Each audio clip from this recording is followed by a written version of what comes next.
Je dis toujours dans des cas pareils, tant mieux pour le pays si on parvient à décrocher 8 000 milliards. Mais la question, ce n'est pas ce qu'on décroche, parce que ce qu'on décroche, ce ne sont que des promesses. Les promesses n'engagent que ceux qui veulent bien y croire. Ce qui est le plus important, c'est la capacité que nous avons demain à négocier dollar après dollar pour que le taux d'exécution ne soit pas bas. Généralement, après tant d'engagement, le taux d'exécution reste en deçà de 20%. J'ajoute simplement que, de mémoire, je ne me souviens pas encore d'un seul pays qui est allé au groupe consultatif à Paris et qui ne soit pas revenu avec plus qu'ils n'ont demandé. Donc la question, ce n'est pas d'avoir des propositions et des engagements. La question, c'est que les engagements soient tenus le bon moment. Et ça dépendra de la volonté politique, ça dépendra des réalisations et de la rigueur. Tout ce que pour le moment, nous n'avons pas.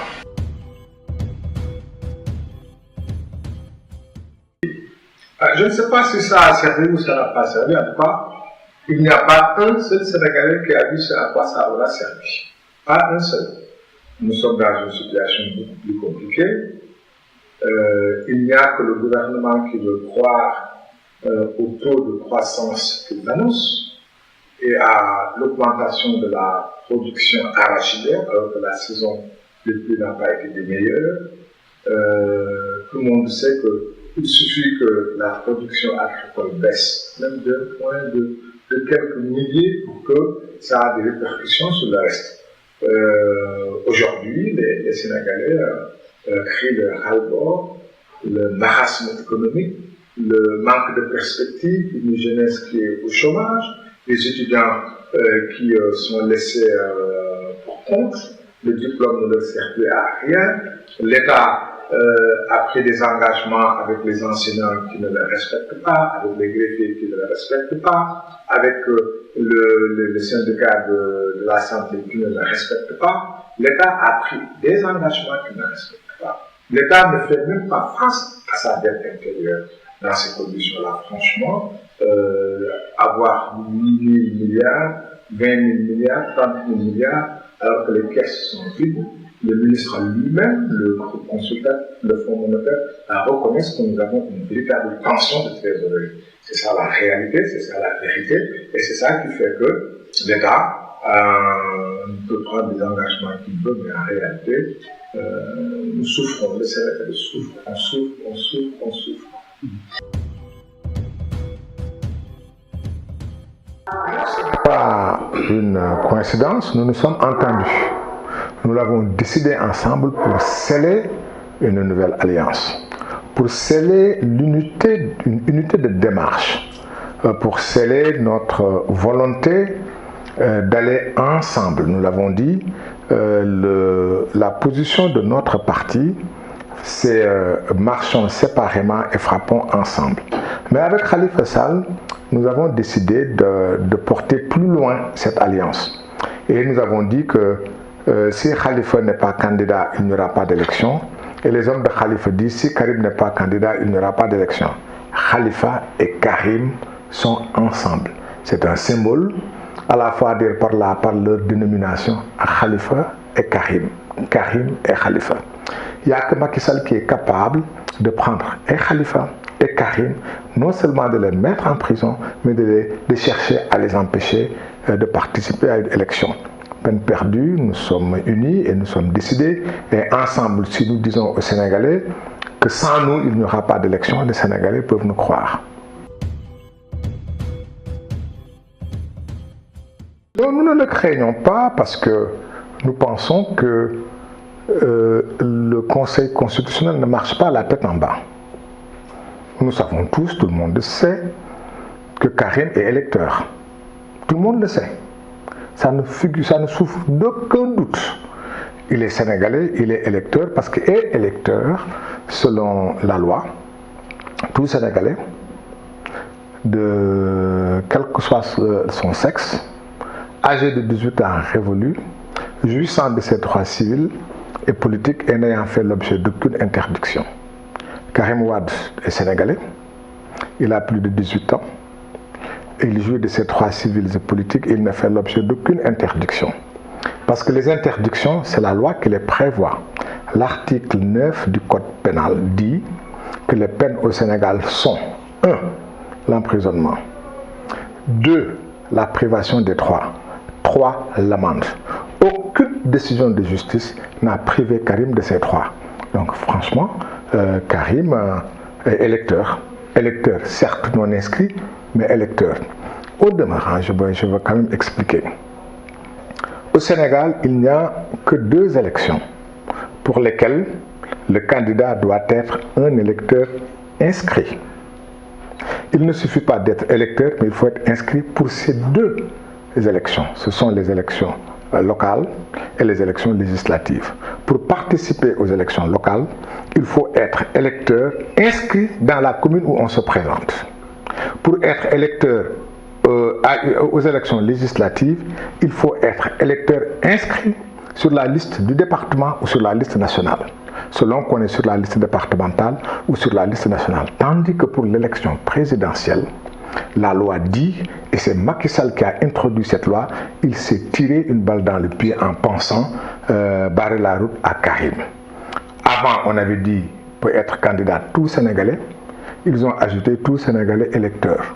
On peut être électeur et inscrit, on peut être électeur et non inscrit. Ils n'ont pas inscrit Karim, donc Karim reste un électeur non inscrit, mais électeur quand même. Donc rien ne s'y oppose. Et si c'est fait, c'est une violation manifeste de la loi. Vous savez, nous n'avons pas besoin d'être des juristes, nous n'avons pas besoin d'être au Conseil constitutionnel ou à la Cour suprême pour savoir lire et savoir interpréter ces textes très clairs. Karim est électeur, il est sénégalais, il jouit de ses droits civils et politiques, il sait lire et écrire en français, il a satisfait à toutes les conditions prévues par la loi et la Constitution. Dire qu'il ne sera pas candidat serait une forfaiture. Et à une forfaiture, le peuple a le droit de répondre par la résistance. Oui, je la partage pour autant que les 7 sages cesseraient d'être des sages. S'ils cessent d'être des sages, ils auront des problèmes. Mais s'ils restent sages, ils vont s'asseoir sagement, réfléchir sagement et décider sagement et prendre une sage décision. Et une sage décision, elle serait saluée sagement par tous les juristes de ce pays.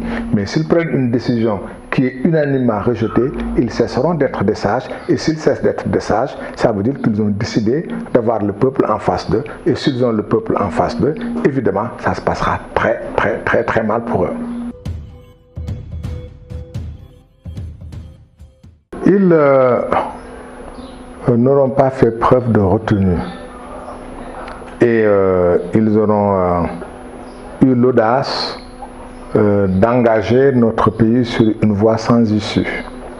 Vous savez, je considère moi que les hommes d'État doivent avoir une certaine tenue tenant compte des intérêts d'un État.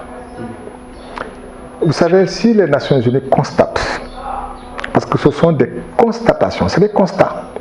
S'ils constatent que les droits d'un citoyen sénégalais ont été violés, il ne s'agit pas pour nous autres Sénégalais de spéculer. On s'arrête un instant sur ce constat. Ce constat a-t-il été fait par un organisme qui est habilité à le faire? Oui. Le Comité des droits de l'homme des Nations Unies est habilité à faire des constats. Et ces constats engagent les Nations Unies. Qu'est-ce qu'ils vont dire de ces constats? Qu'il n'y a pas de force exécutoire. Oui, on ne peut pas prendre la police et venir dire au Sénégal, vous allez exécuter. Même les décisions prises par les juges sénégalais, on ne peut pas les exécuter contre l'État du Sénégal. Il n'y a pas d'exécution forcée contre l'État. A fortiori, un organisme international. Mais le constat, il reste. Donc aujourd'hui, ni le Premier ministre, ni l'ancien Premier ministre, ni le ministre de la Justice, ni le ministre des Affaires étrangères, ni le président de la République ne contestent avoir violé ou fait violer par le Sénégal les droits de Karim Wade. C'est définitivement établi. Et le Sénégal a signé en disant qu'il va respecter les décisions du Comité des droits de l'homme. Donc le Sénégal est obligé de respecter ces décisions parce qu'il a été démontré que les droits de Karim Wade ont été violés. Point. Ces droits ont été violés, le jugement ne vaut plus rien. Le jugement ne vaut pas un copec. Et honte, je dis bien honte, à ceux qui viennent aujourd'hui dire oui, ils ont raison, mais il n'y a pas la police qui peut nous imposer de le respecter. C'est honteux. Si c'est cela, nous accepterons demain que le Sénégal sera au banc des accusés, le Sénégal aura violé sa parole, le Sénégal aura violé sa signature. Le Premier ministre devrait être gêné de dire ça. L'ancien Premier ministre devrait être gêné de dire ça. Le ministre de la Justice devrait être gêné de dire ça. Le ministre des Affaires étrangères devrait être gêné de dire ça. Le président de la République n'a pas le droit de dire ça, puisqu'il est la clé de voûte des institutions.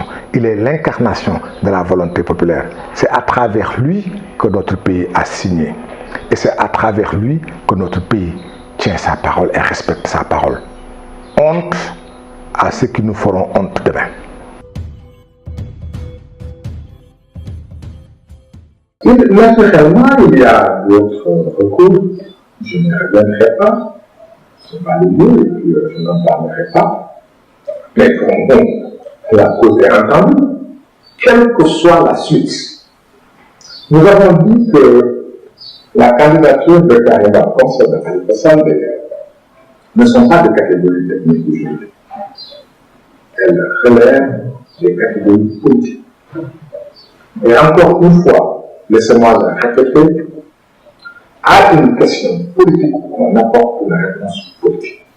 Nous disons, nous, de façon claire, de façon nette, de façon précise, que si nos candidats, Karim Wade et Khalifa Sall, ne participent pas ensemble à la prochaine élection présidentielle, nous ne boycotterons pas cette élection, nous nous opposerons à sa tenue. Et ce faisant, nous n'aurons fait que respecter la constitution de ce pays qui recommande de résister à l'oppression. Il ne peut ne pas être candidat parce qu'un régime oppressif l'aura décidé. Et à l'oppression, nous répondrons par la résistance. Il reste des procédures. C'est vrai que les procédures qui sont déjà là nous donnent raison. C'est vrai, mais malgré tout ça, Macky Sall veut se choisir un adversaire. Nous ne l'accepterons pas. Ce sont les Sénégalais qui choisiront. Ce sont les Sénégalais qui décideront. Est-ce que Macky Sall les aura satisfaits après un mandat tumultueux où il n'a pas respecté sa parole, où il a démontré qu'il s'est assis sur une autre honneur, sur une autre dignité, pour ne faire que ce qui lui plaît et qui correspond aux intérêts de sa famille, de son clan et de ses amis. Si nous sommes satisfaits de cela, nous lui donnons un deuxième mandat. Et si nous ne sommes pas satisfaits, nous le renvoyons. Et il est plus prêt d'être renvoyé que de remplir. Donc franchement, qu'il laisse les Sénégalais décider. Les Sénégalais avaient décidé. Ils avaient décidé que c'était Diouf. Il ne s'est rien passé. Ils avaient décidé que c'était Wade. Il ne s'est rien passé. Ils avaient décidé que c'est Macky Sall. Il ne s'est rien passé. De la même façon qu'ils avaient décidé, on les laisse aussi à nouveau décider. On ne peut pas les empêcher de décider. Sur cette question, je dis, encore une fois, et je m'adresse à la fois à Macky Sall comme à tous les membres de son gouvernement. Nous avons vu des ministres, le ministre de l'Intérieur, nous avons vu des préfets, dont le préfet de Mbacké, qui est le frère de Abdoulaye Daouda Diallo, qui à Mbacké est en train de refaire toute la carte électorale. Et si on refait la carte électorale, on va redistribuer les cartes d'électeurs. Nous ne l'accepterons pas. Nous ne l'accepterons pas. Et nous sommes prêts à affronter qui ils voudront, mais nous ne reculerons pas. Nous n'accepterons pas que la carte électorale soit chamboulée, que 2 millions de Sénégalais, 3 millions de Sénégalais soient concernés par une refonte de la carte électorale. Qu'on leur dise que les cartes d'électeurs que vous avez ne sont plus valables, il faut qu'on vous donne d'autres cartes d'électeurs et qu'en un mois et demi, on ne saura pas qui sont ces Sénégalais-là, comment on va les informer et comment ils viendront récupérer leurs cartes. Alors que déjà, 2 millions de cartes d'électeurs ont été gardées par Macky Sall qui sont régis. Ça fera 4 millions de cartes d'électeurs qu'ils vont garder. Pour ne laisser que 1 million, 2 millions, c'est-à-dire ceux qui ont les bourses et autres, et la couverture, et dont ils ont récupéré les cartes qu'ils vendent. Ça ne se passera pas comme ça. Il faut que ça soit clair et nous sommes prêts à nous battre et nous nous battrons. Parce qu'en définitive, le Sénégal vaut bien une vie et nous sommes prêts à sacrifier nos vies pour que le Sénégal vive librement et démocratiquement.